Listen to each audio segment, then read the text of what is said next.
کہانی نہ کبھی حسن کی ہوتی ہے نہ رنگت کی، اصل کہانی تو نصیب کی قلم سے لکھی جاتی ہے۔ زندگی کے اس کھیل میں کہیں 5 بیٹیاں بھی ماں باپ کے دل کی راحت بن کر نازوں سے پلتی ہیں، ہر خواب ان کی قدموں میں بچھایا جاتا ہے، اور کہیں ایک ہی بیٹی اپنی معصوم خواہشوں سمیت ساری عمر بوجھ کے لا کر گزار دیتی ہے۔ کہیں ایک سانولی سی لڑکی کسی کے دل کی دھڑکن، دعاؤں کا حاصل اور خوابوں کی رانی بن جاتی ہے، اور کہیں ایک حسین شہزادی بھی اپنی خوبصورتی کے باوجود کسی کے دل میں جگہ نہیں بنا پاتی اور پاؤں کی جوتی سمجھی جاتی ہے۔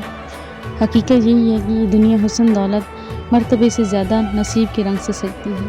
کچھ چہرے عام ہوتے ہوئے بھی دلوں پر حکومت کرتے ہیں، اور کچھ حسین چہرے تنہائی میں گم رہ جاتے ہیں۔ شاید اس لیے کہتے ہیں کہ اصل حسن چہرے میں نہیں بلکہ نصیب کی چمک میں ہوتا ہے۔ کیوں نہ قسمت جب مہربان ہو تو کمی بھی خوبی بن جاتی ہے، اور جب نصیب روٹھ جائے تو سب کچھ ہوتے ہوئے بھی دل خالی رہتا ہے۔